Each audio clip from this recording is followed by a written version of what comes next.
जय हिंद मेरे सेठ सैनियों, और आप सभी का स्वागत है आपके अपने YouTube चैनल प्रीतम एकेडमी परिवार में। और मैं हूं पंकज कुमार।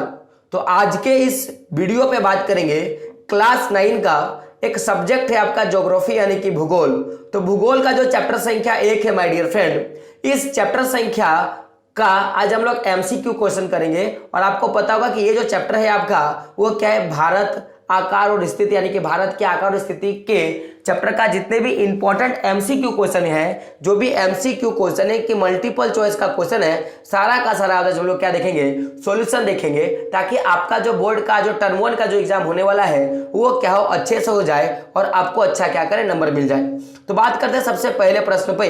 तो प्रश्न को शुरू करने से पहले मैं आपको बता दूं कि अगर आप चैनल पे नए हैं तो चैनल को सब्सक्राइब कर लें और बेल के आइकन क्या करें, जरूर प्रेस कर दें। तो प्रश्न क्या है कि कर्क रेखा किस राज्य से नहीं गुजरती है? तो भारत से कर्क रेखा गुजरती है, आपको ये पता होगा। तो भाई कौन सा ऐसा राज्य है भारत का जिससे कर्क रेखा नहीं गुजरता है? तो पहले बात करें कि कितने राज्यों से होकर कर्क रेखा गुजरती है। तो इसका एक ट्रिक है दोस्तों, याद रखिएगा। ट्रिक है आपका मित्र पर गमछा झार। क्या है? मित्र पर गमछा झार। मित्र पर गमछा क्या है आपका, झार। ये आपका एक ट्रिक है। अब कैसे समझिएगा? तो मौ से आपको याद रखना है मिजोरम, त्रो से याद रखना है त्रिपुरा, पो से याद रखना है पश्चिम बंगाल, रो से राजस्थान, गौ से हो गया गुजरात, है ना, मौ से हो गया मध्य प्रदेश, छ से छत्तीसगढ़ और झार से क्या हो गया, झारखंड। यानी कि देखोगे तो पहला आपको क्या मिला, मिजोरम, दूसरा त्रिपुरा, दूसरा क्या होगा त्रिपुरा, तीसरा आपका क्या हो गया पश्चिम बंगाल, चौथा क्या हो गया राजस्थान, पांचवा क्या हो गया गुजरात, छठा आपका क्या हो गया मध्य प्रदेश, सातवां क्या हो गया आपका, सातवां हो जाता है छत्तीसगढ़ और आठवां आपका क्या हो जाता है झारखंड। तो कुल मिला के 8 राज्यों से होकर क्या करता है कि कर्क रेखा माय डियर फ्रेंड गुजरता है। तो आखिर ये जो 8 राज्य से गुजरता है, तो क्वेश्चन क्या है कि किससे नहीं गुजरता? तो आपको पता होगा कि देखिए अभी हम लोग राजस्थान का बात करें तो राजस्थान से गुजरता है, छत्तीसगढ़ से भी गुजरता है, त्रिपुरा से भी गुजरता है, लेकिन उड़ीसा से माय डियर फ्रेंड ये जो कर्क रेखा है वो नहीं गुजरता है। यानी कि ऑप्शन नंबर 2 जो होगा माय डियर फ्रेंड वो क्या होगा, सही होगा। बात करें अगले प्रश्न पर। तो प्रश्न क्या देख सकते हो, भारत का सबसे पूर्वी देशांतर कौन सा है? और आपके ऑप्शंस क्या है, 97 डिग्री 25 मिनट पूर्व, 77 डिग्री 6 मिनट पूर्व, 68 डिग्री 7 मिनट पूर्व और 82 डिग्री 32 मिनट पूर्व। तो इसका जो सही आंसर हो जाएगा वो 97 डिग्री 25 मिनट पूर्व जो होगा इसका राइट आंसर हो जाएगा। इनका ऑप्शन नंबर 1 जो होगा वो क्या हो जाएगा, सही हो जाएगा। बात करें अगले प्रश्न पर। तो प्रश्न क्या है, उत्तरांचल, उत्तर प्रदेश, बिहार, पश्चिम बंगाल और सिक्किम की सीमाएं किस देश को छूती है? यानी कि जो भारत के जो उत्तरांचल यानी कि उत्तराखंड, उत्तर प्रदेश, बिहार, पश्चिम बंगाल और जो सिक्किम हमारा जो राज्य है वो भारत के किस राज्य को, माने भारत का जो ये सारा राज्य है वो किस देश को छूता है? तो देखिएगा, बात करें म्यांमार को तो नहीं छूता है भाई, भूटान को भी नहीं छूता है, चीन को भी ये सारा देश नहीं छूता, लेकिन नेपाल एक ऐसा जगह है, नेपाल एक ऐसा देश है जिससे उत्तराखंड, उत्तर प्रदेश, बिहार और पश्चिम बंगाल और सिक्किम जो है सारा कुछ क्या करता है, छूता है। तो नेपाल क्या होगा इसका माय डियर फ्रेंड, सही आंसर हो जाएगा। बात करें अगले प्रश्न पर। तो अगला प्रश्न आपका 4 नंबर का प्रश्न है। प्रश्न क्या है देख सकते हो आपका कि ग्रीष्म अवकाश में आप यदि करावती जाना चाहते हैं तो किस केंद्र शासित प्रदेश में जाना पड़ेगा? तो आपको सबसे पहले जानना पड़ेगा कि करावती जो है आपका वो किस टेरिटरी में है, यानी कि किस केंद्र शासित प्रदेश में है। तो ये जो आपका करावती है माय डियर फ्रेंड, ये लक्षद्वीप में स्थापित है। यानी कि कहाँ जाना पड़ेगा मुझे, लक्षद्वीप जाना पड़ेगा। अब आपको धनबाद जाना है तो आपको झारखंड आना पड़ेगा कि नहीं? तो उसी तरह आपको क्या करना पड़ेगा, लक्षद्वीप जो है आपको जाना पड़ेगा माय डियर फ्रेंड। यानी कि ऑप्शन नंबर 2 जो होगा वो क्या हो जाएगा, सही हो जाएगा। बात करते हैं 55 नंबर प्रश्न पे। तो प्रश्न क्या है कि मेरे मित्र एक ऐसे देश के निवासी हैं जिस देश की सीमा भारत के साथ नहीं लगती है, आप बताइए वो कौन सा देश है? आपका यह प्रश्न पूछ सकता है या पूछेगा कि इनमें से किस देश की सीमा भारत के साथ नहीं लगती है। और आपके ऑप्शंस क्या देख सकते हो, भूटान, तजाकिस्तान, बांग्लादेश और नेपाल।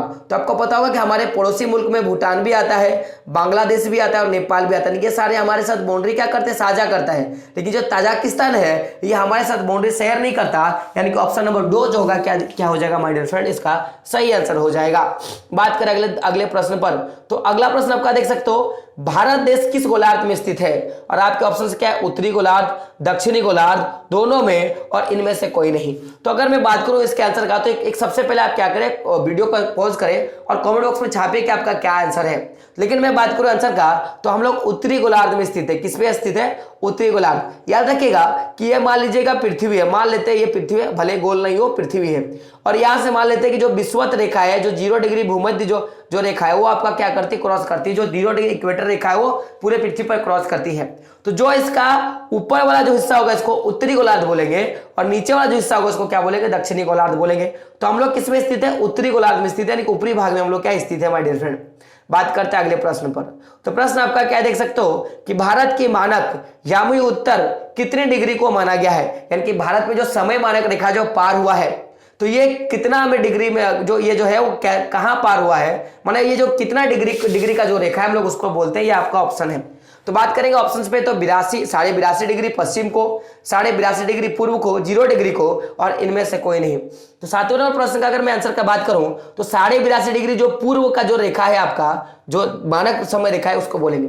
चलिए एक क्वेश्चन आपके लिए, आप ये बताएं कि जो 82 डिग्री जो समय रेखा है वो भारत के किस राज्य में और उस राज्य के किस जिले से होकर या किस शहर से होकर गुजरती है, आपको यह बता देना है माय डियर फ्रेंड। और मैं आपको यह भी बता दूं कि उस शहर के नाम पे एक पिक्चर भी है हमारा, और उस पिक्चर का सबसे मुख्य जो किरदार निभाया था वो मुन्ना भाई, आपको याद होगा, उसने निभाया था। तो आपको बताना है कि आखिर वो किस क्षेत्र में और किस शहर में वो रेखा क्रॉस की है।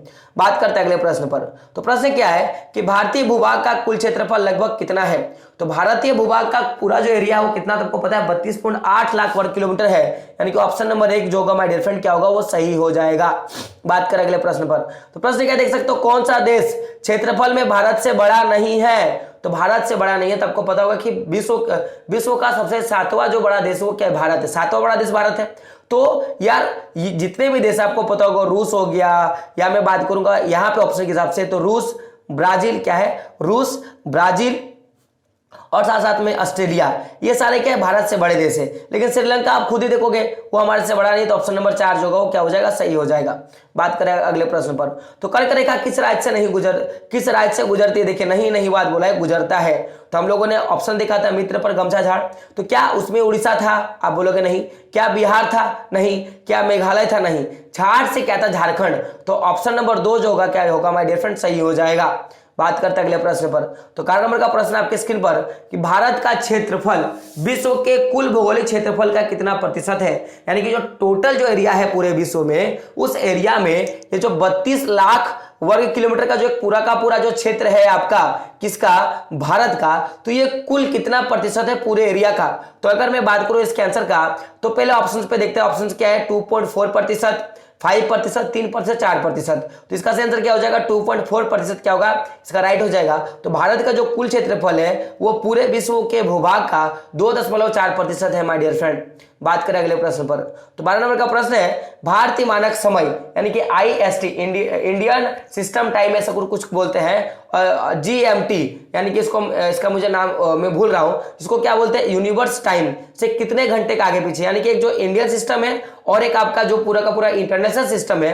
एक आपका क्या होगा इंटरनेशनल सिस्टम, और आपका क्या होता है जो पूरा का पूरा जो विश्व में चलता है, अंतरराष्ट्रीय और एगो राष्ट्र। तो दोनों में कितना घंटे का अंतर है, आपका यह प्रश्न पूछा गया है। और आपके ऑप्शन से क्या है, 5 घंटे 30 मिनट पीछा है, 15 घंटे आगे है, 5 घंटे 30 मिनट से आगे है, और 10 घंटे आगे है। तो याद रखिएगा कि जो भारतीय का जो समय मानक जो समय रेखा है वो जो ये इस वाले समय रेखा से वो 5.30 घंटा क्या है, आगे है। यानी कि अगर विश्व में किसी दूसरे देश में अगर मान लो कि इस समय अगर 1 बजा होगा, तो भारत में अभी कितना बजा होगा, 6:30 मिनट होगा। ये अभी इस तरह का टाइम जो है डिस्ट्रीब्यूट किया जाता है। बात करें 13 नंबर प्रश्न पे। तो प्रश्न क्या है कि भारत में सबसे लंबी तट रेखा वाला राज्य क्या है। भारत का सबसे लंबी तट रेखा वाला आपका राज्य क्या है। तो आपको पता होगा सबसे जो लंबी तट रेखा वाला राज्य है माय डियर फ्रेंड, वो और कोई नहीं, गुजरात है। क्या है, गुजरात है। क्या है, गुजरात। ऑप्शन नंबर 2 जो होगा क्या हो जाएगा, सही हो जाएगा। बात करें अगले प्रश्न पर। तो इनमें से कौन देश भारतीय उपमहाद्वीप देशों की गिनती में नहीं आता है। तो इनमें से कौन देश जो है वो भारतीय उपमहाद्वीप की गिनती में नहीं आता है माय डियर फ्रेंड।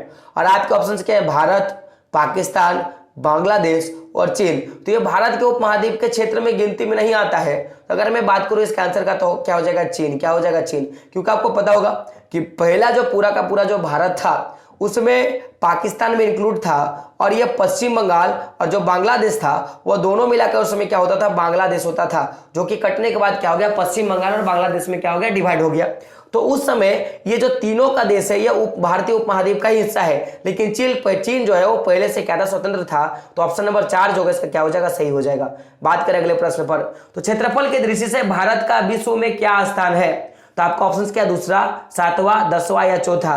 तो मैंने क्या बोला कि 7वां सबसे बड़ा देश है, यानी कि ऑप्शन क्या हो जाएगा इसका, ऑप्शन नंबर 2, यानी कि 7वां क्या है, सबसे बड़ा देश है। चलिए एक क्वेश्चन है आपके लिए, आप ये बताएं कि भारत से बड़े जो 6 जो देश है उसको क्या करना है, सीक्वेंस वाइज आपको क्या करना है, कमेंट बॉक्स में छापना है, ताकि मुझे पता चले कि आपको ये आता है। बात करें अगले प्रश्न पर, तो अगला प्रश्न आपका ये रहा, प्रश्न है आपका कि वर्तमान स्थिति के अनुसार कौन सा कथन सही है? तो आपको इसका सही गलत करना है। आपको इसमें केंद्र शासित प्रदेश और राज्य की संख्या के बारे में पूछा है। तो चलिए हम लोग देखते हैं, ऑप्शंस को पढ़ते हैं, लेकिन आंसर जो है आपको खुद देना है, मैं इसका आंसर नहीं दूंगा। आंसर क्या है कि भारत में 25 राज्य है और 6 केंद्र शासित प्रदेश है। ऑप्शन 2 क्या है माय डियर फ्रेंड, देख सकते हो आपका कि भारत में 29 राज्य है और 5 केंद्र शासित प्रदेश है। और ऑप्शन नंबर 3 क्या है माय डियर फ्रेंड, भारत में 29 राज्य है और 7 केंद्र शासित प्रदेश यानी कि यूनियन टेरिटरी है। और ऑप्शन नंबर 4 क्या है कि भारत में 28 राज्य है और 9 केंद्र शासित प्रदेश है। आपका ये ऑप्शन है। तो क्या आंसर है, आपको ये क्या करना है, कमेंट बॉक्स में बताना है, ताकि मुझे पता चले कि आपको ये छोटा सा नॉलेज हमारे भारत देश के लिए है। बात करते हैं अगले प्रश्न पे, तो प्रश्न आपका क्या देख सकते हो, भारतीय भूखंड एशिया महाद्वीप के किस भाग में स्थित है? देखिएगा, पहले हम लोगों ने पूरे विश्व पे देखा था तो भारत उत्तरी गोलार्ध में स्थित था। अब हम लोग एशिया पे बात करेंगे कि एशिया पे कहां पे स्थित है। और आपके ऑप्शन क्या कि पूर्व तथा पश्चिम के मध्य में, पूर्व तथा दक्षिण के मध्य में, पूर्व तथा उत्तर के मध्य में, और इनमें से कोई नहीं। तो इसका सही आंसर क्या होगा, पूर्व तथा दक्षिण के मध्य में, यानी कि ऑप्शन नंबर 2 क्या होगा, सही हो जाएगा माय डियर फ्रेंड। बात करते हैं 18 नंबर प्रश्न पे, तो 18 नंबर का प्रश्न आपके स्क्रीन पर यह रहा, और प्रश्न क्या है कि भारत का कौन सा राज्य 3 तरफ से बांग्लादेश से घिरा है? तो तीनों तरफ से बांग्लादेश से क्या घिरा है, तो त्रिपुरा जो है वो तीनों तरफ से बांग्लादेश से घिरा हुआ है। तो ऑप्शन नंबर 4 जो होगा क्या होगा माय डियर फ्रेंड, सही हो जाएगा। तो हम लोगों ने ये जितने भी एमसीक्यू टाइप के क्वेश्चन थे हम लोगों ने उस पर बात कर लिया। अब हम लोग बात करते हैं सम इंपॉर्टेंट क्वेश्चंस पे, यानी कि कुछ ऐसे प्रश्न हैं जो आपको इस चैप्टर के बारे में जानना है, बहुत ही इंपॉर्टेंट है। प्रश्न क्या देख सकते हो, भारत की स्थल सीमा रेखा कितनी है? तो आपको पता होगा कि भारत की जो स्थल सीमा रेखा है वो आप देख सकते हो आपके स्क्रीन पर है, आपकी 15,200 जो है क्या है, आपकी स्थल सीमा है। चलिए कमेंट आपके लिए, आप मुझे बताएं कि स्थल सीमा के बारे में हम लोगों ने बात कर लिया। आप ये बताएं कि जो तटीय सीमा रेखा है वो भारत की कितनी है? आप फटाफट कमेंट बॉक्स में छाप दें। बात करें अगले प्रश्न पर, तो कौन सा रेखा भारत को लगभग 2 बराबर भागों में बांटती है? तो कर्क रेखा क्या करता है, 2 बराबर भागता है। तो ऑप्शन नंबर इसका जो सही क्या हो जाएगा, कर्क रेखा। आप देख सकते हो ये जो सारे जितनी भी आप राज्य देख रहे हो सारे से क्या होते हैं कि कर्क रेखा क्या करते हैं, गुजरती है। देख सकते हो क्या है कि गुजरात, राजस्थान, मध्य प्रदेश, छत्तीसगढ़, झारखंड, पश्चिम बंगाल, त्रिपुरा, मिजोरम से होकर कौन सा रेखा गुजरती है? तो आपको पता होगा कर्क रेखा गुजरती है, ऑप्शन नंबर जो होगा, तो आपने पढ़ाता है तो कर्क रेखा इसका क्या होगा, सही हो जाएगा। बात करें अगले प्रश्न पर, तो भारत की यामी उत्तर देशांतर रेखा है ना किस स्थान से होकर गुजरता है? तो मैंने आपको क्या बताया था, मैंने आपको पहले बोला था कि आपको बताना है कि किस क्षेत्र से, यानी कि किस राज्य से और किस जिले से होकर गुजरता है, जो कि मैंने आपको बोला था कमेंट बॉक्स में बताना है क्या समय रेखा। तो यही है उत्तर प्रदेश का जो मिर्जापुर का जो इलाका है, इससे क्या होता है, मानक समय रेखा जो है गुजरता है। और आपको पता होगा कि IST और GMT के बीच में जो समय जो है वो 5.5 घंटा जो है IST क्या है, आगे है GMT से, आपको याद रखना है। बात करें अगले प्रश्न पर, तो भारत के दक्षिणतम तटीय भाग को क्या कहा जाता है? तो भारत का जो दक्षिणतम तटीय भाग है माय डियर फ्रेंड, उसको कोरोमंडल तट कहते हैं। और जो भारत का सबसे दक्षिणतम, याद रखिएगा कि जो दक्षिणतम बिंदु है उसको क्या बोलेंगे my dear friend, Indira Point. यानी कि भारत का जो दक्षिणतम तटीय रेखा है, ये जो तटीय रेखा है इसको क्या बोलते हैं हम लोग, कोरोमंडल। और जो यहाँ पे एक पॉइंट बनता है जो इंदिरा कोल जो 2004 सुनामी में डूब गया था, उसको क्या बोलेंगे, इंदिरा पॉइंट।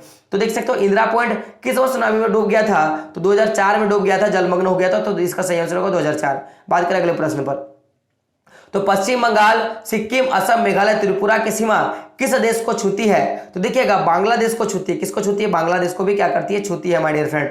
बात करें अगले प्रश्न पर, तो प्रश्न क्या है कि सन 1869 में सुएज नहर के खुलने से भारत और यूरोप के बीच की दूरी में कितना कमी आया था? तो 7000 किलोमीटर की क्या आई थी? कमी आई थी माय डियर फ्रेंड। तो इसका सही आंसर क्या हो जाएगा? 7000 किलोमीटर। बात करें अगले प्रश्न पर। तो फ्रांस, ब्राजील, ईरान, पुर्तगाल में से कौन भारत से सबसे बड़ा है? तो देखिए फ्रांस, ब्राजील, ईरान और पुर्तगाल में से ब्राजील जो है वो सबसे बड़ा है, इन सारों से क्या है? बड़ा है। भारत, देखिए भारत से बड़ा ये सारा देश है। अब देखिए फ्रांस भी बड़ा है, ब्राजील भी बड़ा है, ईरान और पुर्तगाल भी बड़ा है, लेकिन भारत से जो सबसे ज्यादा बड़ा है वो क्या है? ब्राजील जो है वो बड़ा है, क्योंकि जो फ्रांस हो गया, ईरान और पुर्तगाल क्या है? भारत से छोटा है, और भारत से सब बड़ा कौन है? ब्राजील क्या है? भारत से बड़ा है माय डियर फ्रेंड। बात करें अगले प्रश्न पे। तो प्रश्न क्या है कि बंगाल की खाड़ी में स्थित द्वीप समूह को क्या बोलते हैं? अंडमान निकोबार द्वीप समूह। बंगाल के खाड़ी में क्या बोलेंगे? अंडमान निकोबार द्वीप समूह। आप ही मुझे बताएं अरब सागर पे जो खाड़ी जो द्वीप समूह उसको हम लोग क्या बोलते हैं? आपको कमेंट बॉक्स में बताना है। तो अगला प्रश्न आपका देख सकते हो, प्रश्न 12 नंबर का है आपका। प्रश्न क्या है माय डियर फ्रेंड कि भूमध्य सागर और लाल सागर को जोड़ने वाली नहर को क्या बोलते हैं? सुएज नहर बोलते हैं। क्या बोलते हैं? सुएज। और याद रखिएगा कि भूमध्य सागर को और लाल सागर को जोड़ता कौन है? सुएज नहर जोड़ता है। बात करें अगले प्रश्न पे। तो प्रश्न क्या है कि भारत के ऐसे राज्यों के नाम लिखे जिनकी ना तो अंतर्राष्ट्रीय सीमा है और ना ही क्या है? तटीय सीमा है। यानी कि आप देखोगे हरियाणा, मध्य प्रदेश और छत्तीसगढ़, झारखंड ऐसे राज्य है जिनका अंतर्राष्ट्रीय बॉर्डर नहीं है और ना ही क्या है उसकी तटीय सीमा आपको देखने के लिए मिलेगा।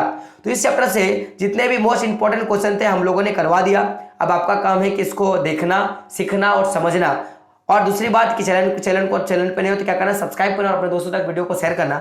ये वाला जो पीडीएफ है वो आपको हमारे टेलीग्राम ग्रुप पे, व्हाट्सएप ग्रुप पे आपको मिल जाएगा। तो आप क्या करें, हमारा जो टेलीग्राम ग्रुप है, टेलीग्राम चैनल है और जो व्हाट्सएप ग्रुप है उसको ज्वाइन हो जाए, ताकि आपको पीडीएफ जो है वहां से आसानी से मिल सके। तो दोस्तों मिलते हैं अगले वीडियो में, तब तक के लिए जय हिंद, जय भारत और आपका दिन शुभ हो।